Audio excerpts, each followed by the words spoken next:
umiiyak, tumigil ang pag-iyak, naglupay-pay ng itim. Nabigyan ko po rin ng atropine. Good, I'm a doctor and I'm already licensed. What if ako yung dakilang intern, walang alam sa gamot, baka dalawa kaming hinimatay, patay yung baby, ako rin nasa ICU. Diba? Why? Because once that heart rate drops, you will have a hard time bringing it up. So baka magtaka yung nanay, umiyak po, narinig po, ay bakit po patay? Kasi nag-vasovagal response. And that's the very thing we want to avoid. Risk is higher than benefit. Secretions lang, naging mortality. And if it can happen using a suction tip, which is softer, smaller, how much more with the rubber bulb syringe? Matigas na, mas malaki pa. Diba? Yung suction tip po, nagbe-bend. It's soft. Diba? Malaki pa yung straw ng juice. Mas malaki yun. Mas maliit yung suction tip. And yet, it can cause vasovagal response. How much more yung pong rubber bulb? Ganun din yung dulo. Hindi naman nagbe-bend pa.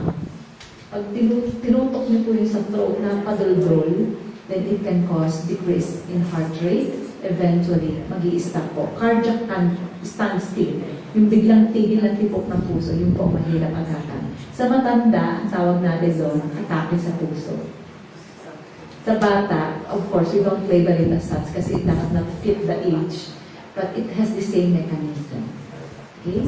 So, let us be cautious. Pagkalagay sa ibabaw ng tiyan ng nanay, ang una natin gagawin, tuyuin mabuti. Dry thoroughly. Which one do we dry first? The face. Then the scalp, followed by the body. Nasa iyo yung kung harap likod. Then the extremities. Bakit kailangan pong mauna ang mukha? Kasi hindi tayo magsasaksyon. So, unahin mo nang alisin yung secretion sa mukha. Diba? Kung may konti sa ilong, pigain mo yung ilong. Pangukman yan, lalabas yung secretions niya. If you see something on the mouth that is difficult to drain, you put the cloth on your index finger, swipe it out. And then the scalp. Ulo po ang kadalasan nakakalimutan tuyuin. The head is the largest surface area of the body. Yan po ang pinakamataas ang heat loss. Kaya dapat pagkatuyo niyan, and we apply the new linen, ilalagay na po natin ang bonnet. Sabihin niyo, Doktora, naka-sterile gloves ka. Kaya nga dapat may sequence. Unahin mo munang tuyuin ang bata, alisin yung wet linen, apply with the dry linen, apply the bonnet. You can put it there. Bakit? Ang susunod mong hahawakan, umbilical stump. Not the area near the skin of the baby. The area away, yung malayo. This time, kakapain niyo po yung pulso doon ni baby. Next slide. So, yan po yung ating picture.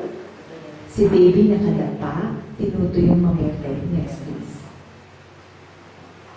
Do not suction unless floppy. Next, please. Ano po yung nakikita niyo?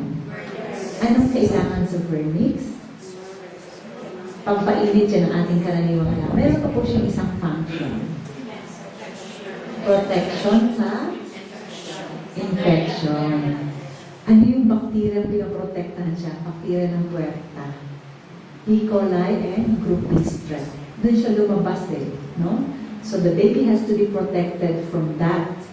So meron siyang shield. Meron siyang body shield. Next please.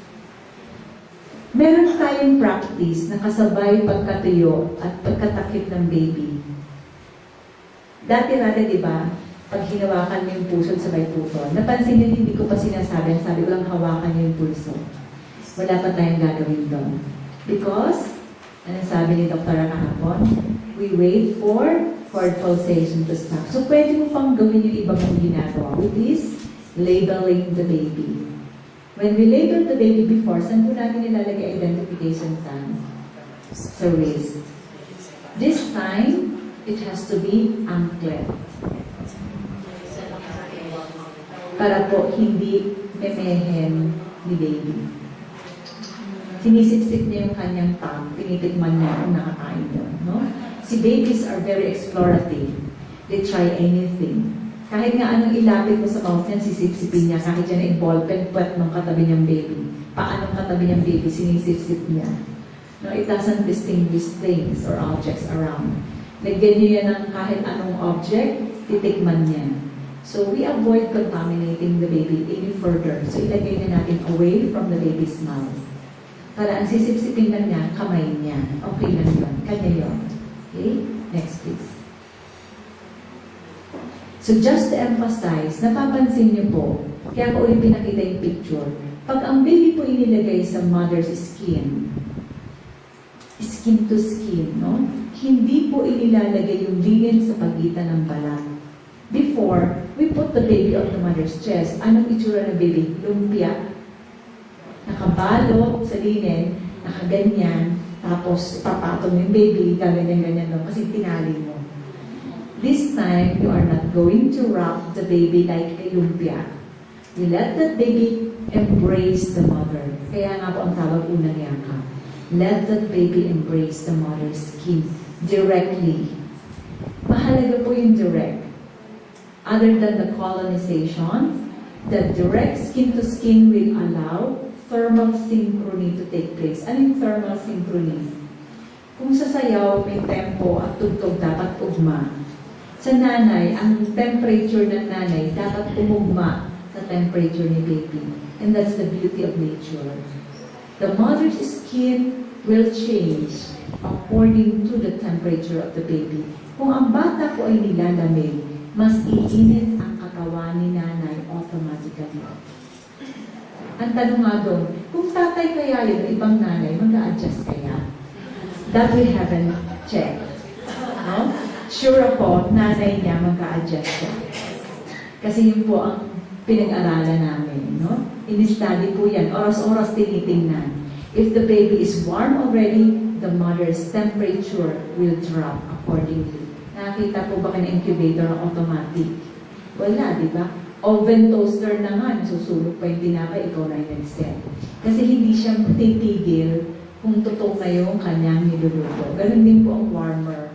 Yung radiant warmer, kahit gusto na yung baby nakasalang doon, hindi titigil. Unlike yung mother's body temperature, kung overheated na yung baby, mag-auto-regulate siya. Di ba ang ganda ng nature? When I saw that study, I was very much impressed. Kasi doon na ako nakakita ng talagang auto-regulation that is very unique. Kaya ang tanong na, ang tatay kaya ganun din. Try to observe, kasi kayo may tatay kayo sa ward, kami wala eh. Mga tatay namin, hindi pwedeng papasukin masyado ng masikip. No? So since the immune area maluwag naman, pwede nga doon ang tatay, tingnan niyo po, pag sinanay medyo niya, ang tatamad na, matagal-tagal na si baby sa dibdib niya, i-share niyo nga, pag si tatay pa ang naghawak noon, will it be the same? Para makita natin. Kasi pag magiging the same, di kung yung nanay may problema, natotoxic, may intubate, may ICU, yung tatay yung ilagay. Di ba? Kaya lang we have yet to study if it will be the same. Next. Another benefit is that blood sugar issue. There are babies whose blood sugar were tested to compare those babies who remained on the mother's chest and those who were placed on the crib. Sabihin nyo, syempre mataas yung isa kasi nakakasuso. Hindi pa po. Both babies had not yet breastfed when their blood sugar was tested. They were merely placed on skin to skin and the other group was placed on the crib.